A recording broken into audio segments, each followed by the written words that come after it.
Thank you, Chairman. Whatever our perspective on a united Ireland, whatever that has been, and looking ahead, we have to take account of the realities of the world we live in today. Take account of the crisis of capitalism. Ask ourselves to what extent the states on this island, the people on this island, are sovereign. 3/4 of the territory of this island, the Irish Republic, is having its economic decisions taken for it by a so-called troika.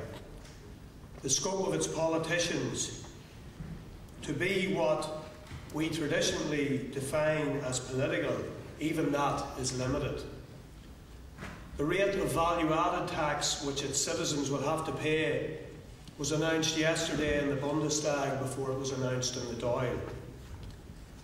The other quarter, the Northern Ireland state, is almost wholly dependent on the exchequer of the UK state. So tonight we consider the future of an island whose people, whose political representatives appear not to be sovereign.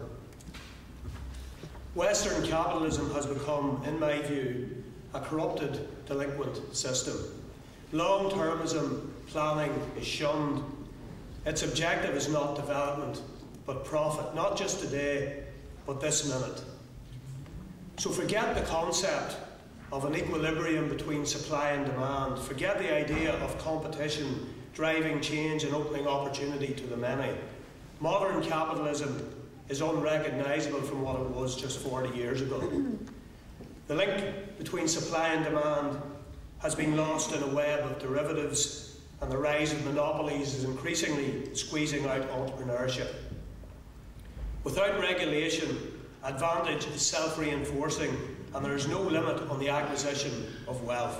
The pace and extent of the concentration of wealth among a super-advantaged few has increased, and it has been at the expense of other providers of the majority of citizens who in the past might have hoped for a piece of the pie. What does this mean for the shape of a future Ireland? Well, firstly, in my view, if we work solely with the grain of the current capitalist system, if we don't intervene to direct resources in the best interest of society, we will simply reinforce disparities between the advantaged and disadvantaged. Secondly, we need to recognise that we have limited resources over which Irish people have sovereignty. The idea of a fortress island in which Irish people can live contentedly off Irish resources and the products from elsewhere those resources can buy is just not achievable. It could never match up with the expectations of today's Irish consumers. That economy couldn't generate enough tax revenue to support even the most basic public services. The one resource, however, which we do have, over which we all have control, is ourselves. Our energy, our labour, our determination. People are every society's greatest weapon, its greatest resource. Weapons don't win wars, people do. And in this economic crisis, this economic world war, it will be the response of people across the world, people in states, people on this island, which will determine the outcome. So in my view, what we need to create, the united Ireland of the 21st century, is a unity of purpose, a unity of collective effort, which looks to the medium and long term and is built from communities up. A citizenry of patriots, community patriots first, county patriots second, shared island patriots third, and humanitarian global patriots fourth.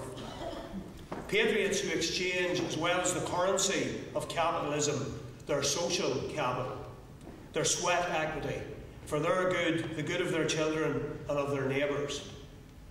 This is an idea that in Newry we have shown can work, that it is working today. It has given its name to the NGO that I am proud to work for. Work in Newry, WIN. It is the WIN ethic which can help us to reboot our relationship with capitalism and by extension our sense of citizenship. Social capital, looking to our own talents, harnessing our own energies, can renew Ireland north, south, east and west. Because while the global context cannot be ignored, we do need to ask ourselves how much of the crisis in the 26 counties was the result of a lack of sovereignty. Was it not the abuses of the privileged citizens of the state that led to the crisis rather than the abuses by outsiders? Was it not the result of poor governance and corrupt practice, cronyism? Was it not because of selfishness burying patriotism? What developed then, in my view, was an internal malaise. But there is a malaise, in my view, in the 6 counties also. The principal problem in Northern Ireland is that the state is narrow economically. Its base is dependent on the UK Exchequer. And the public sector is the predominant economic actor in this jurisdiction. It is a monopoly. Neither state has performed, therefore, particularly well, it seems to me. However, there are strengths in both states which are complementary. The dividing of this small island into 2 states has created not just parallel systems of government with all the waste of resources that has entailed, but 2 completely different ways of running an economy, both of which are indisputably suboptimal. A north whose supply line of subsidy from London has atrophied its capacity for innovation, and a south whose economy has collapsed because of mismanagement by a deeply corrupt, self-serving Conservative elite. If this small island is to fulfil its potential, there has to be a new contract between citizens and those they delegate to act on their collective behalf. A new emphasis, legally binding, on fairness. This would liberate its people to be more productive. People who see others ripping people off, who feel they are being ripped off themselves, they won't commit to the state of which they are nominally a part. They won't burn the midnight oil, go the extra mile, invest their social capital. Why should they? What we need on this island is a new contract with citizens which guarantees that fairness in return for their patriotism, their social capital. We need to also recognise that running wholly parallel systems from currencies to foreign policies within such a small geographical space is wasteful of scarce resources and creates barriers to economic development, not least because of the transaction costs involved. Ask those in business in this area about the hassles of running a business which trades between and often has workers living in both jurisdictions. Community patriots here in Newry and Mourne and Louth and Monaghan have shown how bringing businesses together to share their complementary skills and investment resources to target new off-island markets can be very successful. They recognise that jobs or incomes going into Dundalk would benefit us here in Newry and vice versa. For most of the 20th century, we were disadvantaged by our geography because of partition.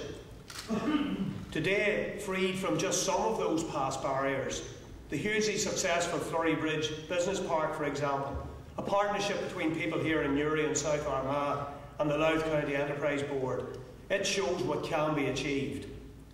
The Memorandum of Understanding referred to by the Mayor between our council in Newry and Mourne and Louth County Council, which is a first in Europe, to share services where it makes sense. This has to be the way of the future. We can't afford to continue with back-to-back development and duplication of effort.